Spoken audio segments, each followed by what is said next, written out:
for the best. Gotta be smart, gotta be wise, gotta look 'em right between the eyes. Gotta be nobody's fool, gotta be cool. Gotta be strong, gotta be rough, gotta get going when the going gets tough. Gotta push your mind and your body to the limit if you wanna be the best. Put your heart and soul into everything you do. To succeed, you gotta believe in all that you do. Find the strength within to carry you through. Put yourself to the test. Be the best. Be the best in every way. Be the best. Every hour, every day. Be the best. Gotta find the will to win. Be the best. Don't give up and don't give in. You gotta disregard the rest. Fit for the best. Hi, welcome to Fit for the Best. I'm Ian Jennings and I work as a physical training instructor serving with the Army Physical Training Corps. This is a video about your body and how to make it look good, feel good and do the things it's been designed to do as well as it can. It's been made for people who need to build up their physical fitness before they join the Army, but anyone can use it. Stick with us and you'll find that you'll have more energy, improved health and what's more, better overall well-being. We're going to show you how to work on the 3 basic areas of fitness which everyone needs to get the most from their bodies. First, stamina. That really means how strong your heart is. Second, upper body strength, arms, shoulders and abdomen. And third, lower body, your legs. To help me, I'm joined by some of my fellow Physical Training Corps instructors. Warrant Officer Class 1, Suli Alaji. Hi. Sergeant Barry Stoddard. Hello there. Sergeant Sue Blake. Hiya. And Sergeant Rod Leach. Hi. We also have a group of volunteers to demonstrate the different fitness activities you're going to see. Hey! They're all new recruits into the Army and they've been with us just a few months and already their fitness has started to develop and will need to keep on improving when you consider the jobs soldiers now have to do. No job gets you fitter than this. To be a soldier today, you need your mind focused, your brain switched on, and your body firing on all cylinders. You need upper body strength to climb over obstacles, or abseil down a precipice. You also need it for shifting equipment and ammunition. You have to work fast, and preferably not drop anything, especially one of these. And that means you need strong arms, shoulders, and stomach muscles. Soldiers need to combine upper and lower body strength. Good legs to you and me, to stand up to the strain of carrying a 25-kilo pack on their backs. Or to carry someone out of trouble if they're injured. And of course, they need lots of stamina to be able to keep going all day and night if they have to. Not surprisingly, a large number of people in the Army excel at sport, and quite a few of them have become international competitors.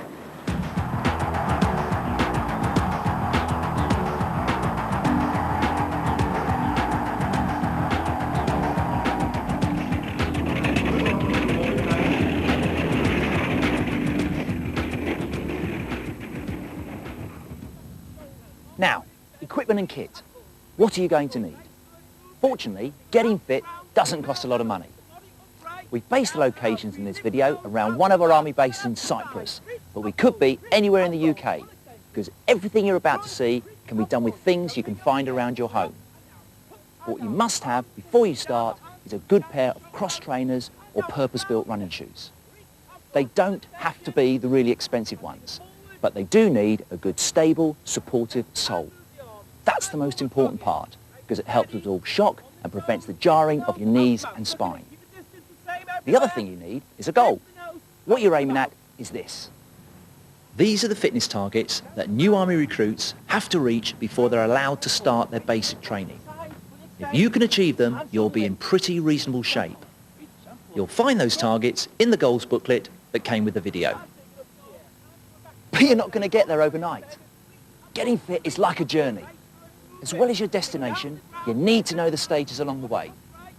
In the goals booklet, you'll find that each target is broken down into stages everyone can manage easily. So, where do you start? It doesn't matter what kind of training activity you're doing. The place to start always is with a warm-up. There are two reasons for warming up. One is to increase your heart rate so that it pumps more blood to the muscles, which gets them ready for action. The second is to give your muscles a gradual stretch to prevent minor pulls or tears. You also need to do the same exercises after training so that your body can slow down gradually. You can do this anywhere, on the street, in the garden, wherever it's convenient. To get warmed up, you do some gentle running, and you can stretch your upper body at the same time. This one's for stretching your triceps and the muscles around your shoulder girdle and upper back. Place your arm behind your head so that it's touching the shoulder blade on the opposite side. Place your hand just behind the elbow and pull inwards gently. This is called a full circle, and it mobilises the shoulder joint. Extend your arm in front of you with your fingers pointed. Make a circle, brushing past your ear and your hips back to the start point. Make sure you do this in both directions. Now a couple of lower body stretches. Stand with one leg in front of the other, legs slightly apart, both feet facing forwards. With feet flat on the floor, place your hands on the front of your thigh on the rear leg and ensure that your back stays straight. By keeping your front leg straight and your rear leg bent, gently drop your body weight down towards the ground until you feel your hamstring stretch. Go down, feel the stretch on the back of the right hamstring. Hold it there. Hold the stretch for about 7 to 10 seconds before changing legs. Left foot forward. Be careful not to overdo it. Sink down, hands on the right It side. is important not to bounce when doing these exercises. Hold that stretch and slowly stand up. Step forward with the right foot. Make sure the left foot is to the rear and pointing forward. This is a calf stretch. With one leg in front of the other, make sure both feet are facing forwards. Place your weight on your leading leg and at the same time go onto the toes of the rear leg. Keeping the weight on your front leg, slowly push your heel down and feel the stretch. Again, don't overdo it. Hold it, and slowly stand up. Okay, from there... And finally, an exercise for the large muscles at the front of the thigh, the quadriceps. Stand with your legs slightly apart, lift one heel up and hold your ankle. At the same time, slightly bend your supporting leg. Slowly pull your knees in line and feel the stretch. To emphasize it even more, push your hips forward and stand up straight. But always ensure the knees stay in line and that there is a gap between heel and buttock. Again, hold the stretch for 7 to 10 seconds before changing legs. If you find yourself overbalancing, hold on to something or someone. Grab it by the ankle. So, Suli, what sort of time scale do you think we should be looking at for the warm-up and the cool-down exercises? Well, Ian, you really want to be looking at least 10 minutes warming up prior to any exercise taking place. And then on conclusion, you need 10 minutes cooling down and stretching. That's to give your heart and other muscles time to wind down naturally instead of stopping all at once, which isn't good for them. Now, let's look at stamina, or to give it its technical term, cardiovascular fitness. What this boils down to is how strong and efficient your heart is. The heart is a muscle, so the more you use it, the stronger it gets. But you've got to get the balance right. If you try and do too much, you become fatigued too quickly. And if you don't do enough, you won't get any fitter.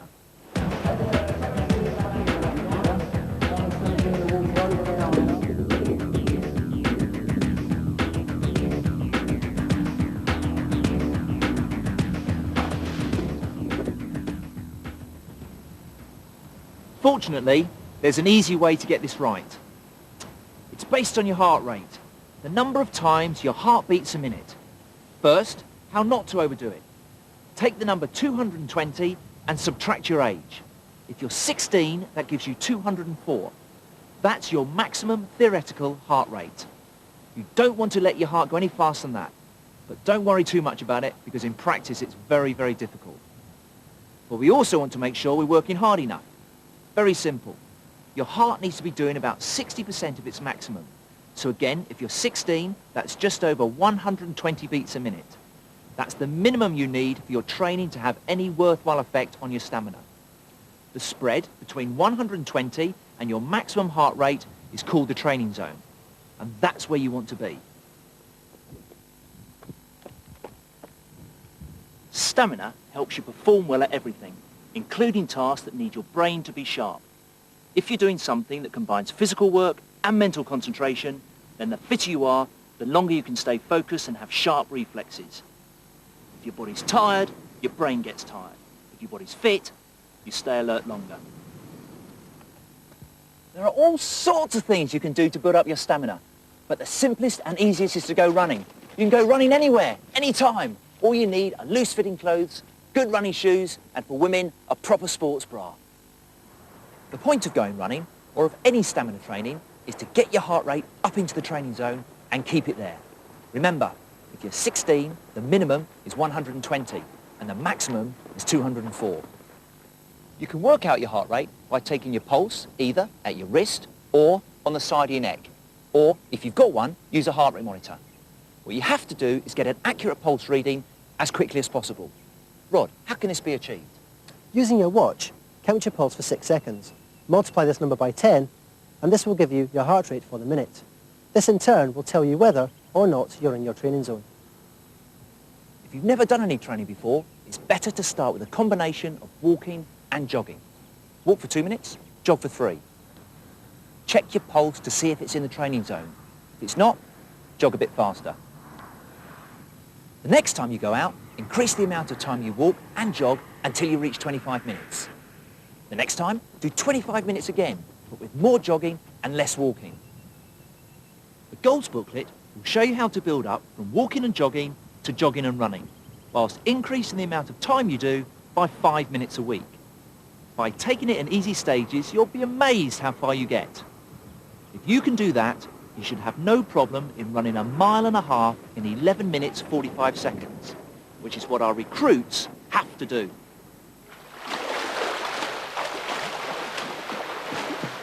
Swimming is another excellent way of building up your stamina. And there's a very handy way of combining swimming with exercises to strengthen your arms and upper body.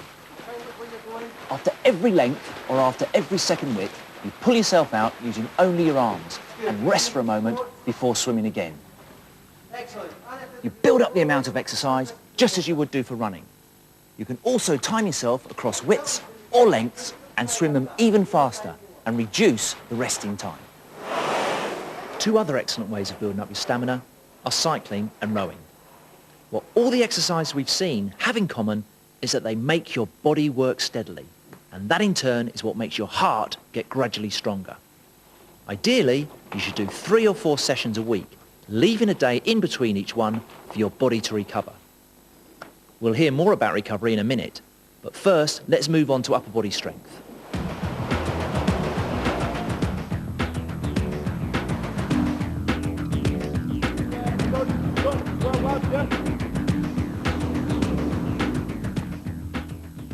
You obviously need upper body strength for lifting things, but more important than that, you need it for lifting yourself or other people, especially to get out of trouble.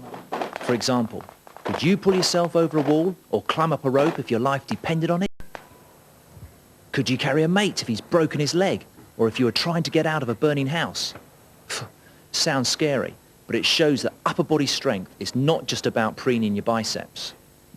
As you can imagine, the army takes upper body strength pretty seriously. And the 2 simplest exercises we can use, which you can do anywhere, are press-ups and sit-ups. Up, down. Keep your back straight on the press-ups. Up, down. This may not look like a barrel of laughs, but press-ups are an incredibly effective way of strengthening your arms. The key to making it really work for you is to keep your back as straight as possible. This encourages you to use your back, stomach and thigh muscles correctly, as well as your arms. As in all the exercises, try to increase the number you do every week. Back straight, up. If the full press-up is too difficult, or as you become fatigued, try using the assisted method by going onto your knees. In order to exercise different parts of the upper body, vary the distance between your hands.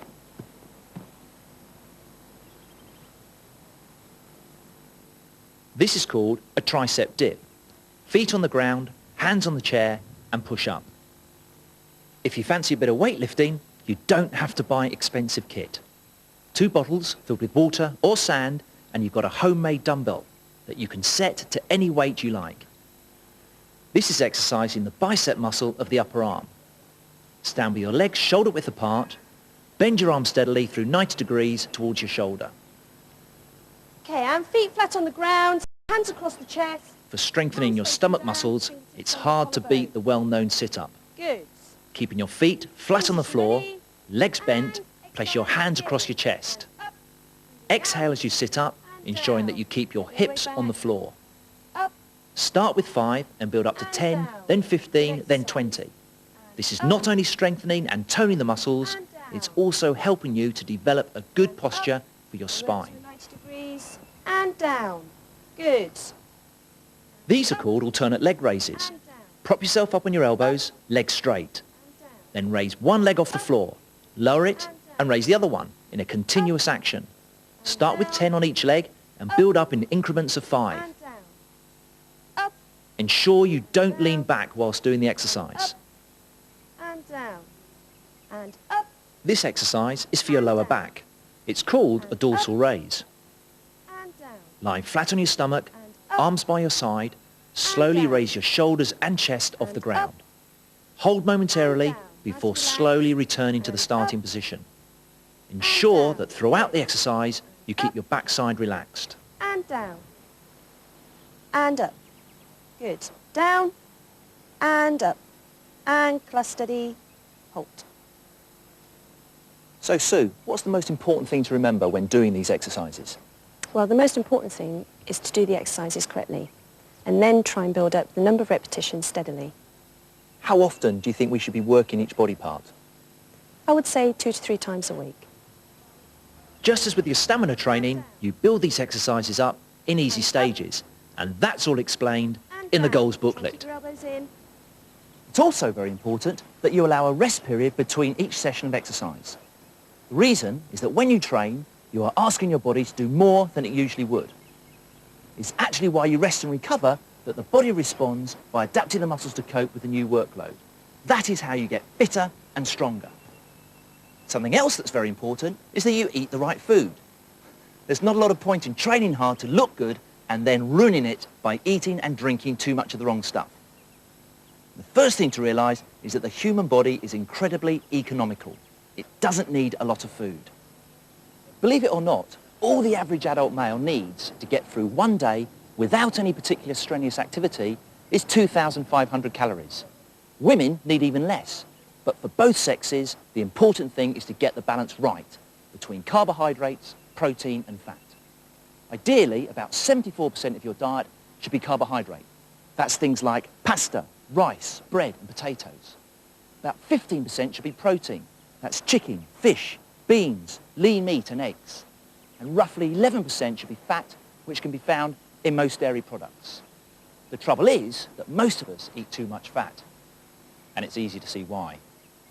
The problem with fat is that it's everywhere, in crisps, chips, burgers, fried food, chocolate, ice cream. In fact, mostly all the foods that are easily accessible. Generally, people have no idea how much fat they're eating or how many calories they're consuming. So if this is what your diet looks like, you might want to have another think about it. It's just too easy to eat too much of the wrong sort of food. Another way to look at it is like this. If you eat a chocolate bar, it takes about half an hour to burn off the calories you've taken on board. So imagine the amount of time you'll have to run to burn off a quarter pounder and fries. Also, watch out for eggs. Although high in protein, they're also high in cholesterol, and that's not good for your heart. So next time you sit down to eat, think about what you're consuming. Another thing that undoes all the hard work is alcohol.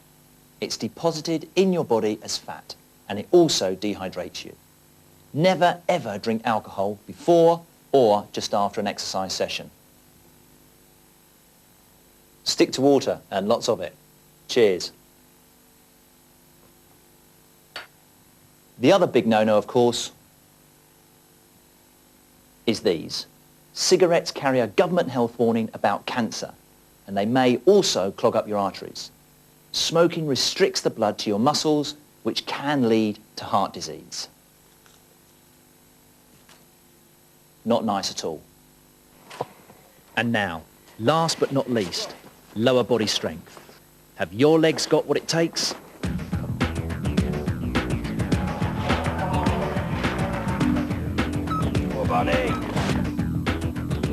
However inactive we are, most of us spend a reasonable amount of time on our feet, so our legs tend to get a bit more exercise than the rest of our bodies. But we'd have a long way to go to match people who depend on real leg muscle power to be the best at what they do. And even if you don't want to be a champion surfer, strong legs are essential for lifting heavy objects and for being able to run fast. They're not bad for self-defense either. Exercise, begin. Going down and up. For thigh muscles, one of the most effective exercises is the squat. It's very simple. Keeping your back straight, raise and lower your body, making your legs do all the work. Place your hands on the front of your thighs, bend your legs until your fingers touch your knees, and then return to the start position. Down and up. Back straight, looking forwards. Another favourite is the step up, which also helps with stamina. It's not unlike climbing up a steep hill. You can do this at home using a chair or outside using something like a park bench. You need to find something solid that's not too high. Up, down, down. And up, and down. And up, and down. These are hill raises, and they're great for strengthening your calves. Stand, legs shoulder width apart, extend slowly up onto your toes, hold momentarily before lowering again. And one of the best exercises of all is good old-fashioned skipping. And hold it there. So, Barry, obviously finding a piece of rope isn't a problem, but what are the benefits of skipping? Well, it's a good way for building up your calves and thighs, but more importantly, it is a superb way for building up your stamina. Exercise, begin. You can combine all the upper and lower body exercises you've seen here into a circuit. It means you'll be strengthening all the muscle groups and building up your stamina at the same time. Exercise, begin. Come on, good. Well You done on the must squats. make sure you Well, extend rotate on the between press upper up. body, Ready, hold. abdominal Place and change. lower body Ready, exercises ready. to give the various muscle Exercise. groups time Begin. to Come on, recover. let's go. Well done, the tricep dips.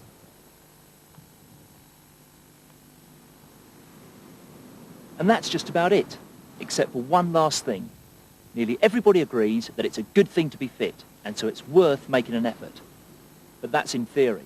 In practice, you've actually got to do it and stick with it if you're going to benefit. So what do you do if you're just not in the mood? The thing that motivates me to train, no matter what the weather, rain, sleet or snow, I set my goals and I strive to achieve them. I like to train every day. If that's not possible, then I'll do 3 or 4 sessions a week for about an hour, which of course includes the warm-up and the cool-down. Fitness is so important to me because it makes me feel good within myself and gives me a sense of well-being. I feel alert, sharp and ready for anything. Even if you exercise as much as I do, you really do need to watch your diet.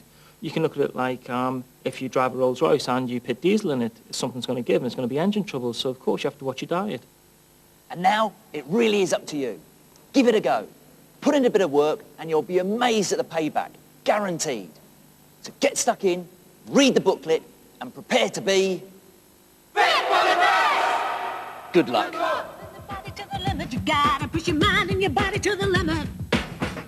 Be the best. Be the best in every way. Be the best. Every hour, every day. Be the best. Gotta find the will to win. Be the best. Don't give up and don't give in. You gotta disregard the rest. And me? After all the hard work, I just reap the benefits. Don't give up and don't give in. You gotta disregard the rest. Fit for the best.